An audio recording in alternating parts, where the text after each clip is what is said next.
Real Estate Rap Sess. Yep. So I like to call it. All right. Joseph Panetta with Windermere Roland Realty, and I've been in the business since 2003. I've seen a lot of different things happen in the market.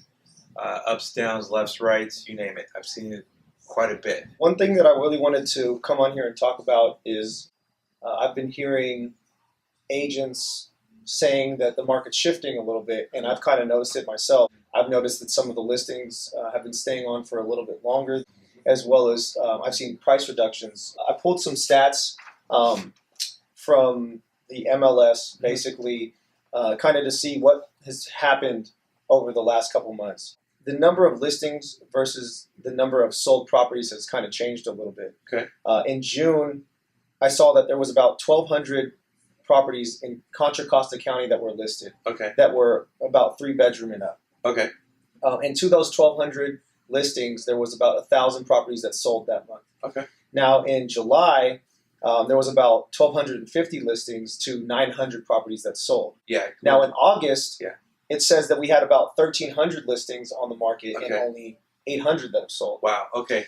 How much of that do you think is cyclical? I'd say definitely some of it's cyclical, because as August, September comes around, a lot of families and people are concentrating on getting their kids prepped for either grammar school, junior high, high school, or college. Right. And so their focus changes. The other thing is you had your sellers and buyers together, right? They were right here in February, March, April, May, June. And then what I call the sellers that are chasing the market decided to get in with a property that's not really market ready and overpriced. So there was that separation. Right. Then you had your interest rates tick upward, and then the separation became bigger.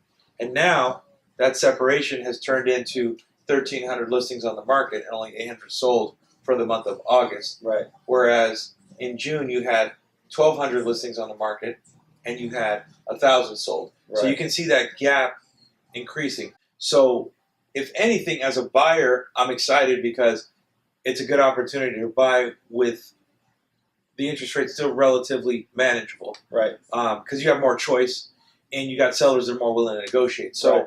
so usually this window between, let's just say, late September to about mid-November, it's a good opportunity for buyers to capitalize. People don't understand that yeah, we're seeing some type of plateau, but it is, like you said, a bit cyclical. Yeah. It's just that time of year where people's focus changes, especially when holidays roll around. Yeah. People aren't focused on buying and selling. They're focused on Thanksgiving, Christmas, etc. Right now, rates are about 4 3/4. Yeah.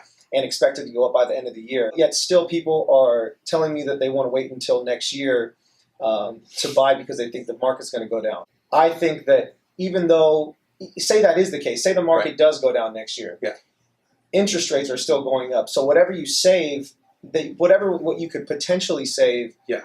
is going to be eaten up through interest rates. Yes. Yeah, and the quandary is the Bay Area economy is different than probably any other economy in the entire country, because we have Silicon Valley in our backyard. We have a lot of the smartest people in the world living in a concentrated area.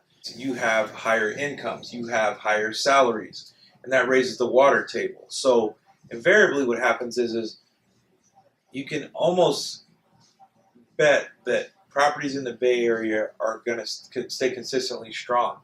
I mean, it's almost like pick your poison. If you decide to wait and properties just level off or stay level, but interest rates went up, you can buy less house, Right. because it costs more money to borrow money.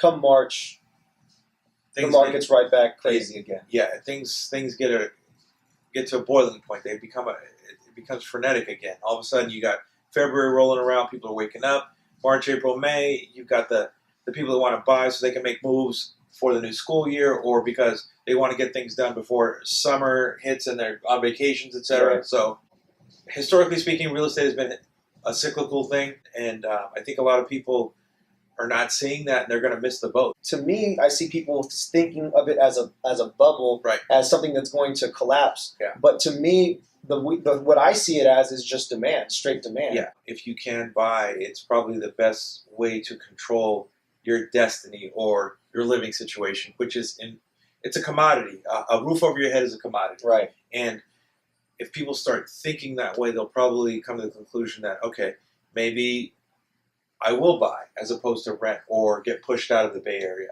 I think that the millennials today are seeing all the TV shows and all these people that have made millions off of real estate, and they're thinking of buying a house solely as a business decision. In California, we're blessed to be able to call your home a business decision, but at the end of the day, you still need somewhere to sleep. You still need a roof over your head. Yep.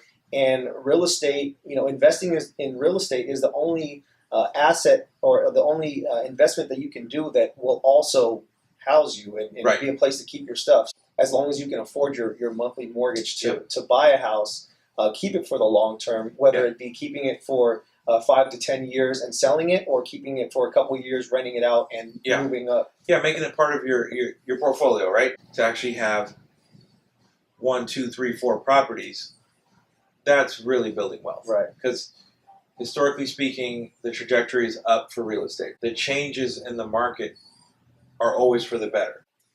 The people that are waiting for this bubble to crash or this bubble to burst, if you will, I think they're going to be waiting for quite a while, because what they fail to understand is what happened before was a mortgage meltdown. Right. Okay, not a housing meltdown. Right. People being sold a faulty bill of goods with these loans, and then the world basically collapsing around the loan market because loans and mortgages are being traded like stocks. When that business model failed, the whole real estate market in the entire world pretty much failed. And yes, a huge correction. And you had properties selling for $100,000, $200,000 Right. Across the country. Right. And but now we've seen that the economy has strengthened. It's gotten a lot better. Right. It's been 10 years since the meltdown in 07, 08. Underwriting has gotten a lot more stringent. The economy's gotten a lot different. The iPhone's been around 11 years now. Right. Think about pre-iPhone, what the economy was like and what the world was like. Right. Look at it 11 years later. Night and day. The immediate Bay Area, Silicon Valley, etc. has exploded. Hey, I'm playing devil's advocate. Right. We're entering Q4. You basically have October, November, December, and it'll be interesting to see how the next 3 months play out. Thank you for tuning in to the first session of Real Estate Rap Sess. Until next time.